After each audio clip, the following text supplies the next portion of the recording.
ನಮ್ಮ ಸುಬ್ರಹ್ಮಣ್ಯ ಸರ್ ಅವರು. ಸೊ ಅವರು ನಿಮ್ ಜೊತೆ ನಾನು ಇರ್ತೀನಿ, ಖಂಡಿತ ವೇದಿಕೆಗೆ ಶಕ್ತಿ ತುಂಬ್ತೀನಿ ಅಂತ ವಿಶ್ವಾಸವನ್ನ ಕೊಟ್ಟು ನಮ್ಮನ್ನ ಮುಂದೆ ಬಿಟ್ಟಿದ್ದಾರೆ. ಶ್ರೀಯುತ ನಮ್ಮ ಸುಬ್ರಹ್ಮಣ್ಯ ಸರ್ ಅವ್ರಿಗೆ ಒಂದ್ಸತಿ ಜೋರದ ಚಪ್ಪಾಳೆ ಮೂಲಕ ಧನ್ಯವಾದಗಳನ್ನ ಅರ್ಪಿಸ್ತಾ ಇದ್ದೇವೆ. ಜೊತೆಗೆ ವಿಶೇಷವಾಗಿ ನಾವು ಹೊಸಕೋಟೆಯಲ್ಲಿ ಅಂದ್ರೆ ಪ್ರತಿ ವರ್ಷ ಒಂದೊಂದು ಊರಲ್ಲಿ ಸಂಕ್ರಾಂತಿ ಹಬ್ಬ ಮಾಡ್ಕೊಂಡ್ ಬರ್ತೀವಿ. ಆ ಸಂಪ್ರದಾಯನ ಬಿಡಬಾರ್ದು. ಸೊ ಜನಕ್ಕೆ ನಮ್ಮೊಂದು ತಾಕತ್ತು, ನಮ್ಮ ಸಂಪ್ರದಾಯ ಏನಂತ ತೋರಿಸ್ಬೇಕು ಅಂತ. ಸೊ ಒಂದು ಹೊಸಕೋಟೆಯಲ್ಲಿ ಒಂದು ಮೋದಕದಳ್ಳಿ ಅಂತ ಒಂದು ಗ್ರಾಮ ಇದೆ, ಅಲ್ಲೂ ಕೂಡ ಮಾಡಿದ್ವಿ. ಸೊ ತುಂಬಾ ಸಹಕಾರ ಕೊಟ್ರು. ಇಡೀ ಊರು ಹಬ್ಬ ಹೆಂಗಿತ್ತು ಅಂದ್ರೆ ಅಷ್ಟು ವಿಜೃಂಭಣೆ ಹಬ್ಬ ಮಾಡಿಕೊಟ್ರು. ಅದರಲ್ಲಿ ಆ ಊರಿನ ಕುವರ, ಜೊತೆಗೆ ಆಹಾರ ಇಲಾಖೆಯಲ್ಲಿ ವಿಶೇಷವಾದಂತ ಸಾಧನೆ ಮಾಡಿರ್ತಕ್ಕಂಥ ನಮ್ಮ ಶ್ರೀನಿವಾಸಯ್ಯ ಸರ್ ಅವರು ಕಾರ್ಯಕ್ರಮಕ್ಕೆ ಬಂದಿದ್ದಾರೆ. ಅವರು ಕೂಡ ಈ ಒಂದು ಕಾರ್ಯಕ್ರಮನ ಕುರಿತು ಮಾತನಾಡ್ಬೇಕಂತ ಅವರಲ್ಲಿ ಸೌಮ್ಯವಾಗಿ ಪ್ರಾರ್ಥಿಸ್ತಾ ಇದ್ದಾರೆ. ಎಲ್ಲರಿಗೂ ನಮಸ್ಕಾರ. ಪ್ರಥಮವಾಗಿ ಈ ಒಂದು ಕಾರ್ಯಕ್ರಮವನ್ನ ಏರ್ಪಾಡು ಮಾಡಿರುವಂತ ಕರ್ನಾಟಕ ಯಾದವ ಯುವ ವೇದಿಕೆಯ ಅಧ್ಯಕ್ಷರಾದಂಥ ಸುಧೀರ್ ಮತ್ತೆ ಸಂಸ್ಥಾಪಕ ಅಧ್ಯಕ್ಷರಾದಂಥ ಸುಧಾಕರ್ ಮತ್ತು ಅವರ ತಂಡದವರಿಗೆ ನಾನು ವಿಶೇಷವಾದ ಅಭಿನಂದನೆಗಳನ್ನ ಮತ್ತು ಧನ್ಯವಾದಗಳನ್ನ ತಿಳಿಸೋದಕ್ಕೆ ನಾನು ಇಷ್ಟಪಡ್ತೀನಿ. ಸ್ನೇಹಿತರು, ಈ ದಿನದ ಕಾರ್ಯಕ್ರಮದ ದಿವ್ಯ ಸಾನ್ನಿಧ್ಯ ವಹಿಸಿರ್ತಕ್ಕಂಥ ಚಿತ್ರದುರ್ಗದ ಶ್ರೀಕೃಷ್ಣ ಯಾದವಾನಂದ ಸ್ವಾಮೀಜಿಯವರಿಗೆ ವಂದಿಸುತ್ತಾ, ವೇದಿಕೆಯ ಮೇಲೆ ಆಸೀನರಾಗಿರ್ತಕ್ಕಂಥ ವಕೀಲರ ಪರಿಷತ್ತಿನ ಸದಸ್ಯರಾದಂಥ ಸ್ನೇಹಿತರಾದ ದೇವರಾಜ್ ಅವರೇ, ಅಖಿಲ ಭಾರತ ಯಾದವ ಮಹಾಸಭಾದ ಕಾರ್ಯದರ್ಶಿಗಳಾದಂಥ ಶ್ರೀನಿವಾಸ್ರವರೇ, ನನ್ನ ಆತ್ಮೀಯ ಸ್ನೇಹಿತರು ಮಾರ್ಗದರ್ಶಿಯಾದ ಸುಬ್ರಹ್ಮಣ್ಯಂ ಅವರೇ, ಮಾಲೂರು ತಾಲೂಕು ಅಧ್ಯಕ್ಷರಾದಂಥ ಗೋವಿಂದಪ್ಪನವರೇ, ಮತ್ತೆ ಈ ಒಂದು ಸಂಘದ ಕಾನೂನು ಸಲಹೆಗಾರರಾದಂಥ ಹೈಕೋರ್ಟ್ ವಕೀಲರಾದಂಥ ಮುನರಾಜು ಅವರೇ, ವೆಂಕಟರೆಡ್ಡಿ ಅವರೇ, ಮತ್ತೆ ಆನಂದಪ್ಪ ಅವರೇ, ವೇದಿಕೆಯ ಮೇಲೆ ಆಸೀನರಾಗಿರತಕ್ಕಂಥ ಸಮಾಜದ ಎಲ್ಲ ಗಣ್ಯರೇ, ನನ್ನ ಪ್ರೀತಿಯ ವಿದ್ಯಾರ್ಥಿಗಳೇ ಮತ್ತೆ ಬಂಧುಗಳೇ, ಆಗಲೇ ನಾನು ಹೇಳಿದ ಹಾಗೆ ಏನು ಈ ಕಾರ್ಯಕ್ರಮ ಮಾಡೋದಂತ ಸಲೀಸಾದಂತ ಸ್ವಲ್ಪ ಸುಲಭವಾದ ಕೆಲಸ ಅಂತೂ ಅಲ್ಲ. ಏನು ಕರ್ನಾಟಕ ರಾಜ್ಯ ಯಾದವ ವೇದಿಕೆ ಸುಧಾಕರ್ ಅವರ ಮಾರ್ಗದರ್ಶನದಲ್ಲಿ, ಸುನೀಲ್ ಅವರ ನೇತೃತ್ವದಲ್ಲಿ ಈ ಕಾರ್ಯಕ್ರಮ ಬಹಳಷ್ಟು ಕಷ್ಟಪಟ್ಟು ನಿಮಗೆಲ್ಲ ಈ ಒಂದು ಕಾರ್ಯಕ್ರಮವನ್ನು ಮಾಡಿ ಮಕ್ಕಳನ್ನು ಇಲ್ಲಿ ಕರೆಸಿ ಸಮಾಜದ ಬಂಧುಗಳ ಜೊತೆ ಗಣ್ಯರ ಸಮ್ಮುಖ ನಿಮಗೆಲ್ಲ ಸನ್ಮಾನ ಮಾಡಿ ನಿಮಗೆ ಪ್ರೋತ್ಸಾಹ ಮಾಡಿ ಬಂದು ತರ್ತಾ ಇದ್ದಾರೆ. ಅವ್ರಿಗೇನು ಬೇರೆ ಕೆಲಸ ಇಲ್ವಾ? ಅವ್ರದೇ ಆದಂತ ಕೆಲಸ ಕಾರ್ಯಗಳು ಬದಿಗೊತ್ತಿ ತನ್ನ ಮನ ಧನ ಎಲ್ಲವನ್ನೂ ಕೂಡ ವ್ಯಯ ಮಾಡಿ ನಿಮ್ಮನ್ನು ಪ್ರೋತ್ಸಾಹ ಮಾಡ್ತಾ ಇದ್ದಾರೆ.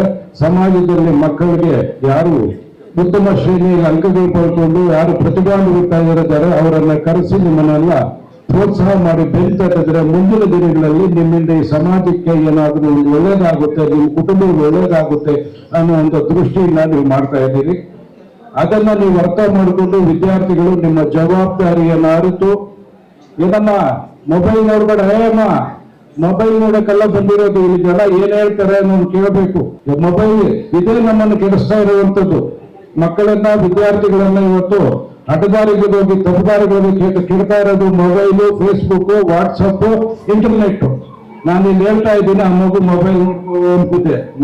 ಇದೇ ಪದ್ಧತಿಗಳನ್ನ ಕಾಲೇಜುಗಳಲ್ಲಿ ಮಾಡಕ್ ಹೋಗ್ಬೇಡಿ ದಯವಿಟ್ಟು.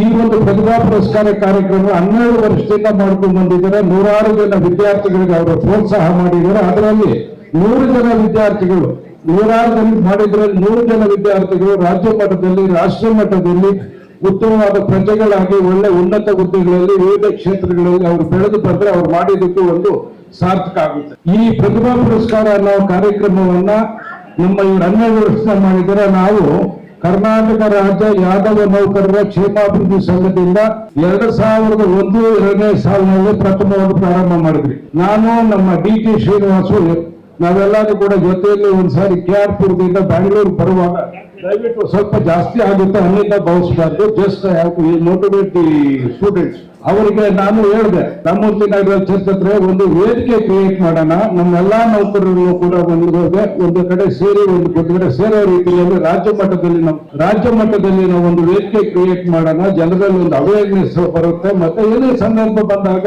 ನಾವೆಲ್ಲ ಒಂದ್ಗೂಡಕ್ಕೆ ಒಳ್ಳೆ ಅವಕಾಶ ಆಗುತ್ತೆ ಅಂತ ಡಿ.ಟಿ. ಶ್ರೀನಿವಾಸ್ ಅವ್ರಿಗೆ ಹೇಳಿದಾಗ, ಡಿ.ಟಿ. ಶ್ರೀನಿವಾಸ್ ಅವರು ಬರ್ತಿದ್ದಾರೆ. ಅವರಿಗೆ ವೇದಿಕೆಗೆ ಸ್ವಾಗತ ನಮ್ಮ ವಿಧಾನ ಪರಿಷತ್ ಸದಸ್ಯರು ಮತ್ತೆ ರಾಜ್ಯ ಸಂಘದ ಅಧ್ಯಕ್ಷರು ಚಪ್ಪಾಳೆ ತಟ್ಟೋ ಮೂಲಕ ಅವರನ್ನ ನೀವು ಬರಮಾಡ್ಕೊಳ್ಳಿ.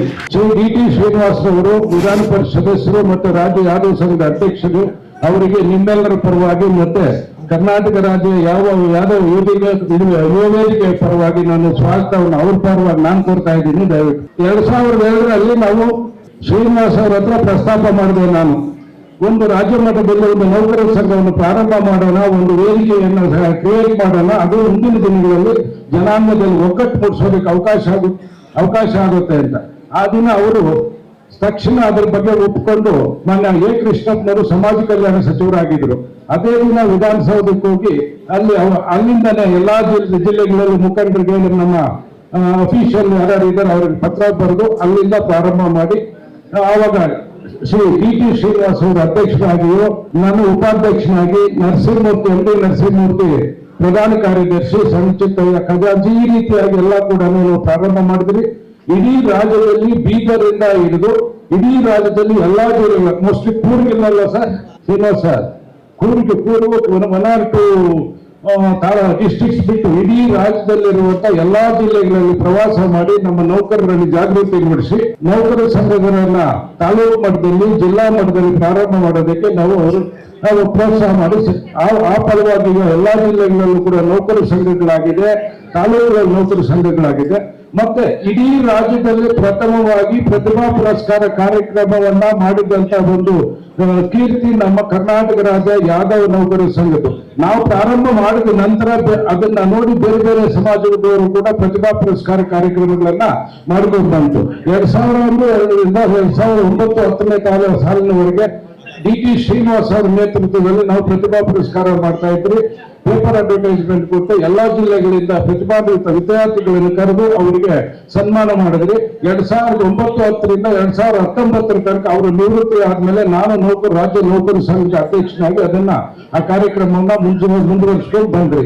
ನನ್ನ ನಂತರ ನರಸಿಂಹಗೌಡರು 1 ವರ್ಷ 2 ವರ್ಷ ಅವ್ರು ಮಾಡಿದ್ರು. ಅಥವಾ ಆಮೇಲೆ ಇವರು ಶಿವಶಂಕರ್ ರೆಡ್ಡಿ ಅವರು ಮಾಡಿದ್ರು. ತದನಂತರ ಸದ್ಯಕ್ಕೆ ಅದು ಸ್ವಲ್ಪ ಸ್ಥಗಿತ ಆಗಿದೆ. ಈ ರೀತಿಯಾಗಿ ಪ್ರತಿಭಾ ಪುರಸ್ಕಾರ ಕಾರ್ಯಕ್ರಮ ನಮ್ಮಿಂದ ನಾವು ಮಾಡ್ತಾ ಇದ್ರಿ.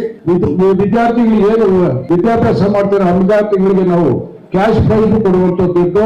ಮತ್ತೆ ನಾನು ನೌಕರ ಸಂಘದ ಅಧ್ಯಕ್ಷನಾಗಿದ್ದಾಗ ಬಡ ವಿದ್ಯಾರ್ಥಿಗಳ ಕ್ಷೇಮಾಭಿವೃದ್ಧಿ ಸಂಘ ಅಂತ ಹೇಳಿದ್ದು ನಿಧಿ, ಪೂರ್ ಸ್ಟೂಡೆಂಟ್ ಡೆವಲಪ್ಮೆಂಟ್ ಫಂಡ್ ಅಂತ ಹೇಳಿ ಮಾಡಿ ಅದಕ್ಕೆ ನನ್ನದೇ ಆದಂತ ನನ್ನ ವೈಯಕ್ತಿಕವಾಗಿ 4.5 ಲಕ್ಷ ರೂಪಾಯಿ ಹಾಕಿದ್ದೀನಿ. ಅದಕ್ಕೆ ಇನ್ನ 1.5 ಲಕ್ಷ 2 ಲಕ್ಷವನ್ನ ನಮ್ಮ ಶಿವಲಿಂಗಪ್ಪನವರು ಒಂದು 50,000 ಕೊಟ್ಟರು, ನಮ್ಮ ಉಮಾಶಂಕರ್ ಒಂದು 20,000 ಕೊಟ್ಟರು, ಕೆಲವರೆಲ್ಲ ಸ್ನೇಹಿತರಿಂದ ಇದು ಮಾಡಿ ಕೊಟ್ಟಿದ್ದಾರೆ. ಇವತ್ತು ಅದು ನನ್ನ ಸಂಘದ ಅಕೌಂಟ್ ಅಲ್ಲಿ ಇದೆ. ಪ್ರತಿ ವರ್ಷದಲ್ಲೂ ಕೂಡ ನಾವು ಸಂಘ ಮಕ್ಕಳಿಗೆ ಪ್ರೋತ್ಸಾಹ ಮಾಡ್ಕೊಂಡು ಬಂದಿದ್ದೀವಿ. ಇದೇ ತಾಲೂಕಿನಲ್ಲಿ ಬಾಗೇಪಲ್ಲಿ ನಮ್ಮ ಬಾಗೇಪಲ್ಲಿ ಸೂರ್ಯ ಅವರು, ನಮ್ಮ ಸೂರ್ಯ ಅವರು ಎಲ್ಲ ಇದ್ದಾರೆ. ಒಬ್ಬ ಹುಡುಗನ್ ಕರ್ಕೊಂಡ್ ಬಂದ್ರು, ಮಾರ್ಗ ಅನ್ಕೊಳ್ತ ಅಲ್ವಾ ಪಾಪ. ಈ ತರ ಅವ್ರು ಬಂದಿದ್ರೆ ಅವರಿಗೆ ನಾನಿದ್ದಾಗ ವೈಯಕ್ತಿಕವಾಗಿ ಅವನು BEd ಮಾಡೋದಕ್ಕೆ 2-3 ವರ್ಷ BEd ಮಾಡೋದಕ್ಕೆ ಅವನಿಗೆ ಬುಕ್ಕು ಮತ್ತೆ ಫೀಸು ಇನ್ನೊಂದು ಮತ್ತೊಂದು ಅದೇ ತರ ನನ್ನ ಕೈಲಾದ ಸಹಾಯ ಮಾಡಿ.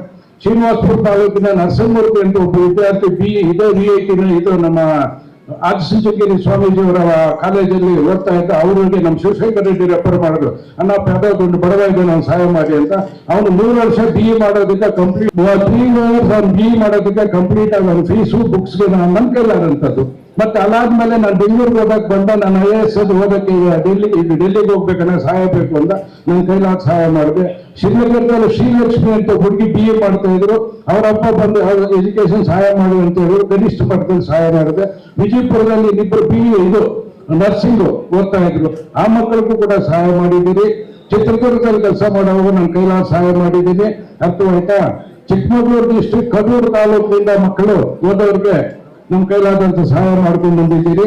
ಪೂರ್ ಸ್ಟೂಡೆಂಟ್ ಡೆವಲಪ್ಮೆಂಟ್ ಫಂಡ್ಗೆ ನಾನು ಏನ್ ನಿರೀಕ್ಷೆ ಮಾಡಿದ್ನೋ ದುರಾದೃಷ್ಟ ಬೇಸರ ಆಗ್ಬಹುದು ಅನ್ನೋದು ನನ್ಗೆ ಗೊತ್ತಿಲ್ಲ. ಯಾರೂ ಕೂಡ ಸರಿಯಾದ ರೀತಿಯಲ್ಲಿ ಈ ತರ ಎಲ್ಲ ನನ್ನ ಕೈಲಾದ ಗರಿಷ್ಠ ಮಟ್ಟದಲ್ಲಿ ಕೆಲಸ ಮಾಡ್ಕೊಂಡು ಬಂದಿದ್ದೀನಿ.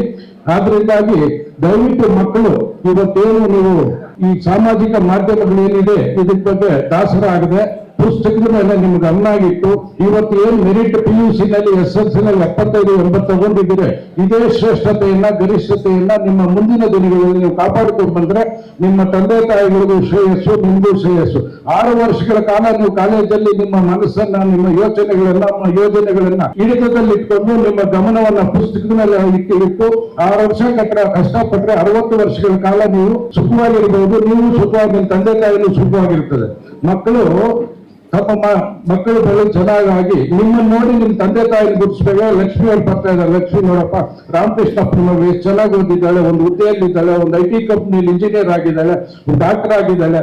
ಈ ರೀತಿಯಾಗಿ ನಿಮ್ಮ ತಂದೆಯನ್ನ ನಿಮ್ಮನ್ನು ನೋಡಿ ನಿಮ್ಮ ತಂದೆಯನ್ನು ಗುರುತಿಸ್, ಅದಕ್ಕಿಂತ ಇದು ಖುಷಿ ಸಂತೋಷ ಅವ್ರಿಗೇನು. ಯಾವ ತಂದೆ ತಾಯಿ ನೀವು ಅನ್ನ ಹಾಕ್ಬೇಕು ಇಷ್ಟ ಯಾರು ಕೂಡ ಬಯಸೋದಿಲ್ಲ. ನೀವು ಚೆನ್ನಾಗಿ ಓದಬೇಕು, ಉನ್ನತ ಸ್ಥಾನಕ್ಕೆ ಹೋಗ್ಬೇಕು, ಸಮಾಜದಲ್ಲಿ ಗೌರವವಾಗಿ ನಡೀಬೇಕು ಅಂತ ಹೇಳಿ ಅವರು ಬಯಸ್ತಾರೆ. ಆದ್ರಿಂದ ಮಕ್ಕಳಲ್ಲಿ ನಾನು ಮನವಿಗಿಷ್ಟ, ದಯವಿಟ್ಟು ನಿಮ್ಮ ಮನಸ್ಸನ್ನ ನಿಮ್ಮ ಕಂಟ್ರೋಲ್ ಅಲ್ಲಿ ಇಟ್ಕೊಳ್ಳಿ, ಭಾವನೆಗಳನ್ನ ಹಿಡಿತದಲ್ಲಿ ಇಟ್ಕೊಳ್ಳಿ. ಈ ಸಾಮಾಜಿಕ ಮಾಧ್ಯಮಗಳಿಗೆ ಏನು ಸಮಯ ವೇಸ್ಟ್ ಮಾಡ್ತೀರೋ, ಕಾಲೇಜ್ ಲೈಬ್ರರಿಯಲ್ಲಿ ಕೂತ್ಕೊಂಡು ಪೇಪರ್ ಓದೋದು, ಪುಸ್ತಕ ಓದೋದು, ಜ್ಞಾನ ಭಂಡಾರವನ್ನು ಹೆಚ್ಚಿಸಿಕೊಂಡು ನಿಮ್ಮ ಭವಿಷ್ಯವನ್ನ ರೂಪಿಸಿಕೊಳ್ಳೋ ರೀತಿಯಲ್ಲಿ ನೀವು ಮಾಡಬೇಕು. ಆಗ ಮಾತ್ರ ಈ ಪ್ರತಿಭಾ ಪುರಸ್ಕಾರಕ್ಕೆ, ಇವ್ರು ಕೊಟ್ಟ ಪ್ರತಿಭಾ ಪುರಸ್ಕಾರಕ್ಕೆ ಒಂದು ಅರ್ಥ ಬರುತ್ತೆ, ಒಂದು ಸಾರ್ಥಕತೆ ಬರುತ್ತೆ. ಇಡೀ ರಾಜ್ಯದಿಂದ ಇದೇ ತರ ಬರ್ತಾ ಇದ್ರು 200, 300, 400 ಅಷ್ಟೋ ಜನಕ್ಕೆ ನಮ್ಮ ಶ್ರೀನಿವಾಸ್ ಊಟ ಹಾಕ್ಸ್ತಾ ಇದ್ದ, ನಮ್ಮ ವಿಧಾನ ಪರಿಷತ್ ಸದಸ್ಯರು ಊಟ ಹಾಕ್ಸ್ತಾ, ಮಿಕ್ಕಿದ ಖರ್ಚುಗಳೆಲ್ಲ ನಾವು ಮಾಡ್ತಾ ಇದ್ರಿ. ನಾವು ಕೂಡ ಇದನ್ನ ಮಾಡಿದ್ದನ್ನ ಈಗ ನೀವು ಮುಂದುವರಿಸ್ತಾ ಇದ್ದೀರಿ. ನಾವು ಏನು ಈ ನೌಕರರ ಈ ವೇದಿಕೆ ಇದೆ, ಇವರೆಲ್ಲಾ ಕಾರ್ಯಕ್ರಮಗಳಿಗೂ ಕೂಡ ನಾನು ಸಂಪೂರ್ಣವಾದ ಸಹಕಾರವನ್ನು ನಾನು ಕೊಡ್ತೀನಿ. ನನ್ನ ತಾಲೂಕಿಂದ ನೀವು ಪ್ರಾರಂಭ ಮಾಡಿದ್ದೀರಿ ಮಿಸ್ಟರ್ ಸುನೀಲ್. ಬಹಳಷ್ಟು ಜನ ನಮ್ಮ ತಾಲೂಕಲ್ಲಿ ಇದ್ದಾರೆ. ನೀವು ಪ್ರತಿ ಹಳ್ಳಿಗೂ ಹೋಗ್ಬೇಕಾಗುತ್ತೆ. ಪ್ರತಿ ಹಳ್ಳಿನಲ್ಲೂ ಕೂಡ ಎಲ್ಲಾ ತಾಲೂಕಲ್ಲಿ ಜನರಲ್ಲಿ ಜಾಗೃತಿ ಮೂಡಿಸಬೇಕಾಗುತ್ತೆ. ಅರ್ಥವಾಯ್ತು? ಅವರ ಸಮಸ್ಯೆಗಳಿಗೆ ಸ್ಪಂದಿಸಬೇಕಾಗುತ್ತೆ. ಮತ್ತೆ ಅವ್ರ ಸಮಸ್ಯೆಗಳಿದ್ರೆ ಶ್ರೀನಿವಾಸ ಅಂತ ಅವ್ರ ಹತ್ರ ನನ್ನಂತ ಕರ್ಕೊಂಬರೋಣ, ಇಂಥ ಸಮಸ್ಯೆ ಆಗಿದೆ, ದಯವಿಟ್ಟು ಇವ್ರು ಸಹಾಯ ಮಾಡಿ ಮಾಡ್ಬೇಕು. ಆಗ ನಿಮ್ ಬಗ್ಗೆ ಒಂದು ಜನಗಳಿಗೆ ಒಂದು ನಂಬಿಕೆ ಬರುತ್ತೆ. ಸಂಘಗಳನ್ನು ಕಟ್ತೀರಿ, 4 ಜನ ಸೇರ್ಕೊಡ್ತೀರಿ, ಒಂದು ಕಾರ್ಯಕ್ರಮಗಳು ಮಾಡ್ತೀರಿ. ಆದರೆ ಗ್ರಾಮೀಣ ಮಟ್ಟದಲ್ಲಿ ನಮ್ಮ ಯಾವುದೋ ಯುವ ವೇದಿಕೆ ಇದೆ. ಈ ಯುವ ವೇದಿಕೆ ಹತ್ರ ನಾವು ಹೋದ್ರೆ ನಮ್ಗೊಂದು ನಮ್ಮ ಸಮಸ್ಯೆ ಪರಿಹಾರ ಸಿಗುತ್ತೆ. ಪರಿಹಾರ ಸಿಗದಿದ್ರು ಪರಿಹಾರ ಕನಿಷ್ಠ ನಮ್ಗೆ ಸರಿಯಾದ ರೀತಿಯಲ್ಲಿ ಮಾಡ್ತಾರೆ. ಇವರಿದ್ದಾರೆ ಅನ್ನೋ ಒಂದು ಇದು ಕಾನ್ಫಿಡೆನ್ಸ್, ಒಂದು ನಂಬಿಕೆ ಜನರಿಗೆ ಬರಬೇಕಾಗುತ್ತೆ. ಇವಾಗ ನನ್ನ ತಾಲೂಕಲ್ಲಿ ಆನಂದ ಕೊಟ್ಟಿದ್ದಾರೆ, ಹೊಸಕೋಟೆ ತಾಲೂಕಲ್ಲಿ. ಮತ್ತೆ ನಿಮ್ಮ ಸಂಘ ಎಷ್ಟು ಅಧ್ವಾನ ಇದೆ ಅಂದ್ರೆ ನಾನು ಹೇಳ್ಬಾರ್ದು. ಆಕ್ಚುಲಿ ಆ ಸಂಘವನ್ನು ಇಲ್ಲಿ ಬರಬಾರಿಲ್ಲ. ನನ್ನ ಪೇಪರ್ ಪರವಾಗಿಲ್ಲ. I don't follow about things. ಕೇಳ್ರಿ ಇದೇ ಕಾರ್ಯಕ್ರಮ ಈ ರೀತಿಯಲ್ಲಿ ಆಗಬಾರ್ದು. ನಿಮ್ಗೆ ಹೇಳ್ತೀನಿ, ಅರ್ಥವಾಗಿ ಯಾರು ಎದುರುಕೊಂಡು ಕೆಲಸ ಮಾಡೋದಿಲ್ಲ. ನೀವು ಸಮಾಜದ ಕೆಲಸ ಮಾಡ್ತಾ ಇದ್ದೀರಿ, ಸಮಾಜಕ್ಕೆ ಆಗೋದು ಒಳ್ಳೆ. ನೀವು ಹಂಗಾಗಬಾರ್ದು. ಎಲ್ಲರನ್ನು ಅನುಸರಿಸ್ಕೊಂಡು ನೀವು ಕೆಲಸ ಮಾಡಿ ಅಂತ ಹೇಳ್ತಾ ಈ ಕಾರ್ಯಕ್ರಮವನ್ನು ಆಯೋಜಿಸಿರುವಂತಹ ನಿಮಗೆ ಅಭಿನಂದಿಸಿ, ಮತ್ತೆ ಈ ಮುಂದಿನ ಮಕ್ಕಳ ಭವಿಷ್ಯ ಒಳ್ಳೆಯದಾಗಲಿ, ಶುಭವಾಗಲಿ ಅಂತ ನಾನು ಮಾತು ಮುಗಿಸ್ತೀನಿ. ಜೈ ಹಿಂದ್, ಜೈ ಕರ್ನಾಟಕ.